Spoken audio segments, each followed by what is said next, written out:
Hello friends, तो आज हम लोग देखने जा रहे हैं अपना नेक्स्ट टॉपिक एंगुलर में, जो कि है प्रॉपर्टी बाइंडिंग। तो सबसे पहले एक्चुअली मैं ये प्रैक्टिस के लिए ऑलरेडी बना चुकी थी। एनीवेज मैं इसको डिलीट कर देती हूँ यहाँ से। Move to recycle bin, that's fine. अभी हम लोग क्या करते हैं, एक नए कंपोनेंट को जनरेट करते हैं। तो देखिए फ्रेंड्स, मैं क्या करूँगी यहाँ पर, ओके, डेमो में गए। एक मिनट, अब सॉरी, यहाँ पे मैं राइट क्लिक करूँगी, ओपन एन इंटीग्रेटेड टर्मिनल कर लेती हूँ। ng जनरेट कंपोनेंट, हम लोग क्या कर रहे हैं, प्रॉपर्टी बाइंडिंग डेमो। चलिए मैं इसका एक नया कस्टम कंपोनेंट क्रिएट कर लेती हूँ, प्रॉपर्टी बाइंडिंग डेमो। तो जैसे कि हम लोग को पता है फ्रेंड्स, ये यहाँ पर इस तरीके से as a child element add होता है।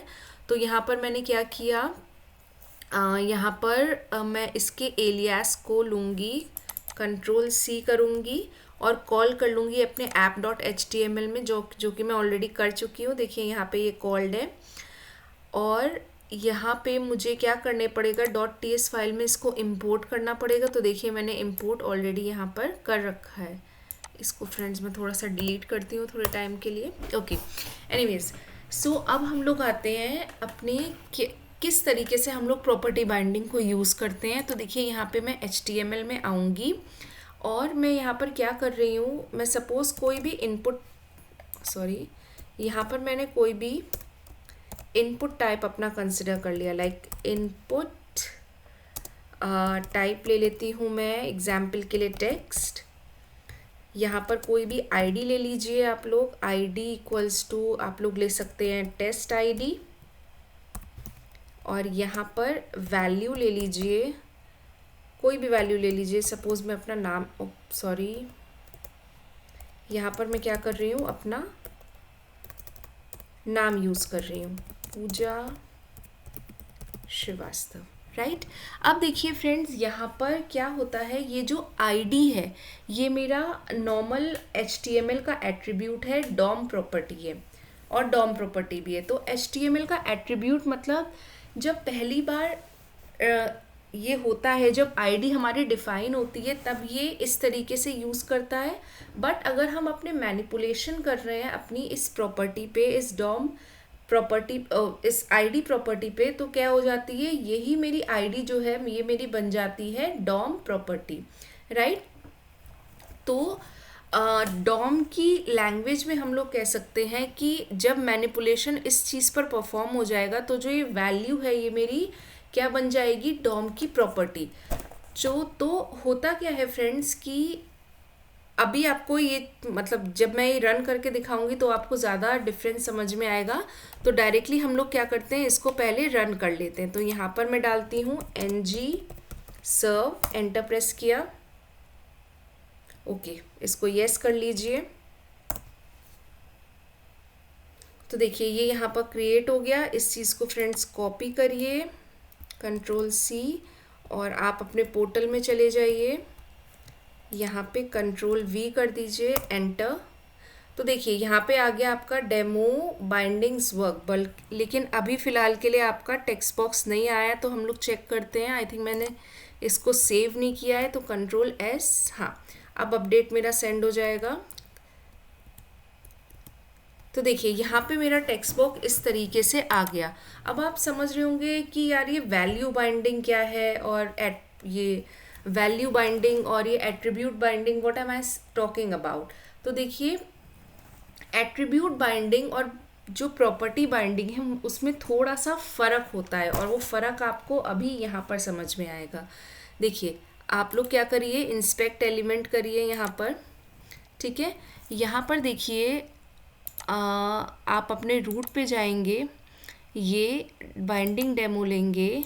अगर यहाँ पर देखिए तो ये क्या है, आपका इनपुट टाइप टेक्स्ट है, आईडी ये है और वैल्यू मेरी ये है, ठीक है। तो अभी क्या करते हैं, आप सबसे पहले इस टेक्स्ट बॉक्स को अपने सेलेक्ट करिएगा, अपनी कंसोल विंडो पर आइए और यहाँ पे लिखिए $0 डॉट गेट एट्रीब्यूट, ठीक है। और यहाँ पे मैं ब्रैकेट में ले लेती हूँ वैल्यू, राइट। तो फ्रेंड्स यहाँ पर जो भी वैल्यू है मेरे ज़ीरो इंडेक्स पे वो मुझे अपनी वैल्यू यहाँ पर मिल गई। ये जो $0 है ये क्या होता है, ये मेरा इंडेक्स है, ये मेरा इनपुट को पॉइंट आउट करता है।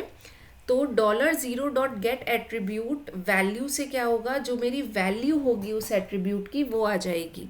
नेक्स्ट हम लोग अगर चेक करते हैं तो $0 डॉट वैल्यू, अब देखिए फ्रेंड्स दोनों में ये चीज़ सेम हो रही है। तो अब आप बोलेंगे कि यहाँ पर अगर दोनों रिजल्ट सेम है तो फिर डिफरेंस क्या है। देखिए डिफरेंस आपको तब पता चलेगा जब आप यहाँ के टेक्स्ट बॉक्स की वैल्यू चेंज करेंगे। जैसे मैंने पूजा श्रीवास्तव की जगह यहाँ पर पूजा चौधरी कर दिया, राइट। तो अब हम यहाँ पर वैल्यूज़ को चेक करते हैं। $0 डॉट get attribute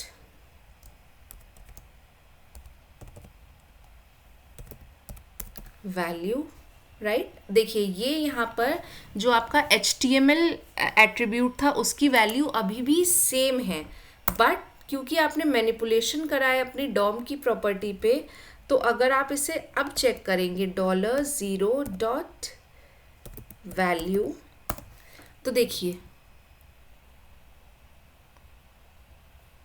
यहाँ पर ये क्या हो गया, यहाँ पर ये हमारा चेंज हो गया। तो हमारी वैल्यू जो है इसकी प्रॉपर्टी की चेंज हो गई जब हम इस तरीके से इसको यूज़ कर रहे हैं। तो देखिए यही डिफरेंस होता है मेरा किसमें, मेरी प्रॉपर्टी बाइंडिंग में और मेरे HTML के जो नॉर्मल हम लोग एट्रीब्यूट बाइंडिंग यूज़ करते हैं।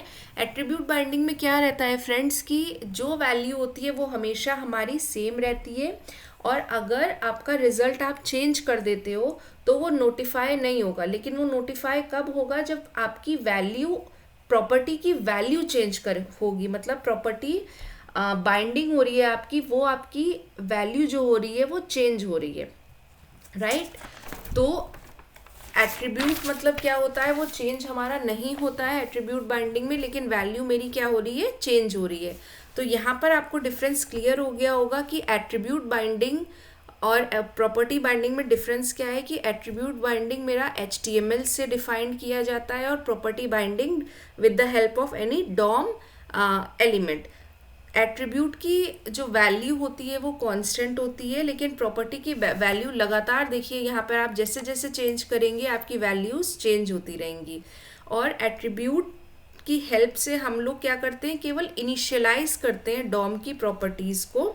एक बार वो इनिशियलाइज हो गई, मतलब एक बार मैंने अपनी इस एलिमेंट में जाइए, अगर इस वैल्यू को यहाँ पे इनिशियलाइज कर दिया है, ये में क्या है, मेरी डॉम की प्रॉपर्टी है वैल्यू प्रॉपर्टी, तो ये इनिशियलाइज हो गई, तो इसका काम यहाँ पे ख़त्म हो गया। यहाँ पर अगर आप नॉर्मल एट्रीब्यूट बाइंडिंग यूज़ करेंगे तो क्या होगा फ्रेंड्स, आपका कोई भी मैनिपुलेशन डॉम एलिमेंट पे परफॉर्म नहीं होगा, जो कि हमारा परफॉर्म होता है किसमें, हमारे प्रॉपर्टी बाइंडिंग के केस में, राइट। अब हम लोग आते हैं कि किस तरीके से हम लोग प्रॉपर्टी बाइंडिंग करते हैं। तो देखिए फ्रेंड्स यहाँ पर अगर मैं आऊँ सिंपल, ये मैं आपको बता चुकी, ये लोग हम लोग प्रॉपर्टी बाइंडिंग करते हैं friends with the help of ये स्क्वायर ब्रैकेट्स। धीरे धीरे करके देखते हैं कि ये कैसे करेंगे हम लोग। तो यहाँ पर मैं आ जाती हूँ। अब देखिए इसको अगर मैं एक काम करती हूँ, यहाँ पर जो मैंने एग्जाम्पल ले रखा है मैं इसी को पेस्ट कर लेती हूँ और फिर आप लोगों को समझाती हूँ कि ये कैसे हो रहा है। इसको कॉपी कर लेती हूँ और सिंपल हम लोग इसको यहाँ पर पेस्ट कर लेते हैं। इसको अनकमेंट करते हैं, कंट्रोल/ दबा दूंगी, अनकमेंट हो जाएगा। अब देखिए यहाँ पे इस डिसेबल्ड करके है, देखिए ये स्क्वायर ब्रैकेट्स के अंदर हम प्रॉपर्टीज़ देते हैं property binding, right. Property binding ये इसका सिंटेक्स होता है। अब इस डिसेबल्ड क्या है, मेरी एक प्रॉपर्टी है जो कि मुझे डिफाइन करनी होगी अपनी TS की क्लास में। तो यहाँ पर सिंपल आप कर दीजिए इज disabled equals false, और इसको यहाँ पर आप सेव कर दीजिए, ठीक है। तो अब हम क्या कर रहे हैं, इस डिजेबल्ड को फॉल्स कर रहे हैं, और यहाँ पर HTML में देखिए मैंने क्या किया है, इसका जब मैं बटन क्लिक करूँगी, सॉरी बटन को क्लिक नहीं करूँगी, ये जो बटन होगा क्लिक मी, ये बटन की जो डिसेबल्ड मेरा जो फीचर है, जो मेरी प्रॉपर्टी है उस बटन की, वो इस डिसेबल्ड से बाइंड है, और ये चीज़ मैंने फॉल्स सेट करी है। तो क्या होगा मेरा, यहाँ पर देखते हैं हमारा क्या रिजल्ट आएगा हमारे ब्राउज़र पे।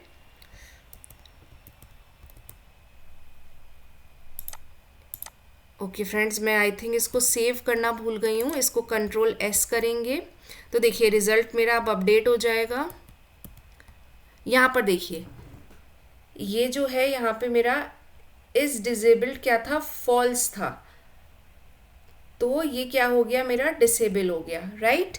अभी हम लोग देखेंगे यहाँ पर डायरेक्टली इसको ट्रू फॉल्स यहाँ पर कर देते हैं।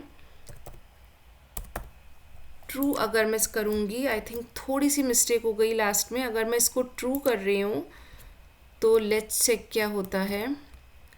देखिए ये क्या हो गया, मेरा इस डिसेबल्ड हो गया, मतलब ये चीज़ जो है मेरी सेव हो गई। आई थिंक रिजल्ट लास्ट वाले उसमें इसलिए नहीं आया क्योंकि मैंने इसको सेव नहीं किया हुआ था। ओके, तो आप लोग इसको सेव करके यहाँ पर अगर आप चेक करेंगे तो आपका जो डिसेबल्ड है, मतलब वहाँ जो आपका ब्राउज़र में होगा वो आपका बटन आपको इनेबल दिखेगा।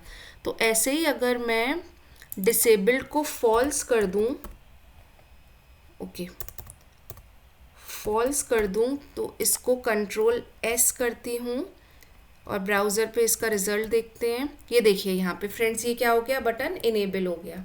अगर मैं इसको बाइंड कर देती हूँ अपनी इस डिसेबल्ड की प्रॉपर्टी जो मैंने यहाँ पे ले रखी थी, ये तब भी काम कर, ओ सॉरी हाँ, Ctrl+C, और यहाँ पर क्या करेंगे, इसको यहाँ पर हम पेस्ट कर लेंगे, Ctrl+V, Ctrl+S, इसको सेव कर लीजिए और ब्राउज़र पे देखते हैं हम लोग रिज़ल्ट। तो देखिए फ्रेंड्स, यहाँ पर क्या हो गया, ये चीज़ इस तरीके से हो गई, राइट।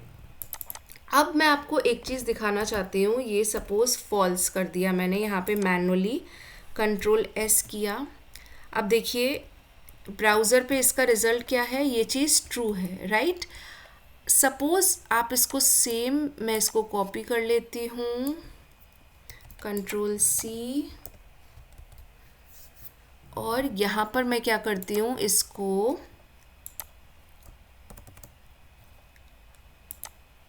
ये देखिए इंटरपोलेशन की हेल्प से हम लोग क्या करते हैं, इसको यहाँ पर इस तरीके से ले रहे हैं, राइट। और इसको अगर मैं यहाँ पर ट्रू कर दूँ, ठीक है, तो डिसेबल्ड को क्या कर रही हूँ फ्रेंड्स, मैं यहाँ पर ट्रू कर रही हूँ। यहाँ पे इस प्रॉपर्टी को फ़िलहाल हम लोग हटा देते हैं क्योंकि मैं डायरेक्टली यहाँ पे प्रॉपर्टी मतलब अपना जो फ्लैग है वो ट्रू या फॉल्स कर रही हूँ। इसको यहाँ पे कमेंट आउट कर दीजिए Ctrl/ से। अब देखिए आप लोग जैसे ही इसे सेव करेंगे Ctrl+S करके, ब्राउज़र पे देखते हैं इस रिज़ल्ट को। ओके, आई थिंक कुछ एरर है, डिसेबल्ड इक्वल्स टू Ctrl+S। यहाँ पर अगर मैं कुछ गड़बड़ कर रही हूँ शायद, ओके, अगर मैं इस चीज़ को यहाँ से हटा के Ctrl+V कर दूँ, आई थिंक सेम ही था, Ctrl+S करिए, राइट। अब एक बार रिज़ल्ट देखते हैं ब्राउज़र पे। तो देखिए डिसेबल्ड क्या था, मेरा ट्रू था, राइट। अगर यहाँ पर आप इसको फॉल्स करते हैं तो क्या होना चाहिए फ्रेंड्स, वहाँ पर आपका जो है डिसेबल्ड जो है, जो फॉल्स है, मतलब आपका बटन जो है वो दिखना चाहिए, राइट। Ctrl+S करिए, ब्राउज़र पे जाइए, तो देखिए यहाँ पे मेरा बटन नहीं दिख रहा है। तो कई बार ये कन्फ्यूज़न होता है फ्रेंड्स कि जो मेरी ये प्रॉपर्टी बाइंडिंग है कि ये क्या मैं इंटरपोलेशन से अचीव कर सकती हूँ, तो इसका आंसर होता है नहीं, हम इंटरपोलेशन की हेल्प से प्रॉपर्टी बाइंडिंग नहीं कर सकते। क्यों? क्योंकि इंटरपोलेशन हम, जैसे कि हमने लास्ट लेक्चर में देखा था, केवल स्ट्रिंग्स के साथ यूज़ होता है। ये जैसे कि आपने यहाँ पे एक बुलन यूज़ किया है, तो ये यहाँ पर आपका इंटरपोलेशन जो है वो फेल हो जाएगा, क्योंकि यहाँ पर आप लोग देख रहे हैं कि आपने button disabled equals to false कर रखा है, मतलब बटन क्या होना चाहिए मेरा, इनेबल होना चाहिए, बट क्योंकि ये इंटरपोलेशन के अंदर है तो ये चीज़ यहाँ पर क्या हो जाएगी मेरी, फेल हो जाएगी। सिमिलरली अगर हम इसको इस तरीके से करते हैं, कंट्रोल स्लैश, यहाँ पे देखिए मैंने प्रॉपर्टी बाइंडिंग कर दी है, राइट। इसको अगर मैं यहाँ पे कमेंट आउट कर देती हूँ, कंट्रोल स्लैश कंट्रोल एस करती हूँ, विंडोज़ नहीं सॉरी, इसका रिजल्ट देखते हैं। तो देखिए यहाँ पे इस डिसेबल्ड क्या हो गया, फॉल्स हो गया, राइट। क्यों, क्योंकि मैं यहाँ पर क्या कर रही हूँ, प्रॉपर्टी बाइंडिंग लगा रही हूँ। तो ये डिफरेंस होता है मेरा प्रॉपर्टी बाइंडिंग और इंटरपोलेशन के बीच में। ये इसका छोटा सा मैंने एक्सपेरिमेंट आपको करवाया। तो आइए इसकी थ्योरी पे चलते हैं और क्लैरिटी के लिए मैं इसका स्लाइड शो कर देती हूँ। ओके, तो प्रॉपर्टी बाइंडिंग एंगुलर में क्या होती है, ये इसकी मदद से हम लोग कोई भी वैल्यू को बाइंड कर सकते हैं, राइट, फ्रॉम द कंपोनेंट। अपनी .ts फाइल में जैसे कि मैंने प्रॉपर्टी ली थी, किसी भी DOM element, DOM property of HTML element, मतलब HTML की कोई भी प्रॉपर्टी हो गई HTML एलिमेंट की, जैसे कि डिसेबल्ड प्रॉपर्टी हो गई, उसको आप बाइंड कर सकते हैं अपने .ts में। कुछ भी आप इसका मतलब कुछ भी प्रॉपर्टी लेकर उसको बाइंड कर सकते हैं। बट ये एक क्या होती है, वन वे डेटा बाइंडिंग होती है, मतलब हमारी जो भी कंपोनेंट क्लास है, जो .ts क्लास है, उससे बाइंडिंग परफॉर्म होती है हमारी किसी भी डॉम प्रॉपर्टी पर HTML एलिमेंट की। अब प्रॉपर्टी बाइंडिंग क्यों ज़रूरी होती है, देखिए HTML में एलिमेंट्स के पास क्या होते हैं, एट्रीब्यूट्स होते हैं और डॉम की प्रॉपर्टीज़ होती हैं। तो एट्रीब्यूट्स क्या होते हैं, HTML की इनिशियल वैल्यू होती है, और प्रॉपर्टी क्या होती है, जो भी करंट वैल्यू है हमारी डॉम की वो होती है, राइट। ये हमने प्रैक्टिकल में भी देखा था कि एट्रीब्यूट्स में क्या होता है, ये हेल्प करते हैं इनिशियलाइज करने के लिए हमारी डॉम प्रॉपर्टीज़ को। हमारी जैसे कि सपोज वैल्यू प्रॉपर्टी हो गई मेरी, और इनिशियलाइजेशन के बाद ये कभी भी चेंज नहीं होती है एट्रीब्यूट प्रॉपर्टी। लेकिन अगर जो डॉम प्रॉपर्टीज़ होती हैं वो मेरी क्या होती है, ब्राउज़र में एग्जिस्ट करती है, और ये वैल्यूज़ हम लोग लगातार मैनिपुलेट कर सकते हैं। नेक्स्ट आते हैं, take the value from component and assign it to a property element properly. देखिए बहुत ध्यान से देखिए, यहाँ पे आप जो भी मतलब ले रहे हैं, जो भी प्रॉपर्टी यहाँ पर आप अप्लाई कर रहे हैं उसको बहुत ध्यान से हमको यहाँ पर अप्लाई करना पड़ता है। प्रॉपर्टीज़ कहाँ डिफाइंड होती हैं, हमारी TS क्लास में, और हम लोग उसको यूज़ करते हैं अपने HTML एलिमेंट्स में। तो यहाँ पर देखिए मैंने इस डिसेबल्ड प्रॉपर्टी को यहाँ पर इस तरीके से यूज़ किया हुआ है, ये आप लोग ट्राई करिएगा। अब देखिए नेक्स्ट आते हैं हम लोग डिफरेंस पे, इंटरपोलेशन और प्रॉपर्टी पे, सॉरी प्रॉपर्टी बाइंडिंग पे। तो देखिए इंटरपोलेशन में हम लोग डबल कर्ली ब्रेसेस यूज़ करते हैं, प्रॉपर्टी बाइंडिंग में स्क्वायर ब्रैकेट्स।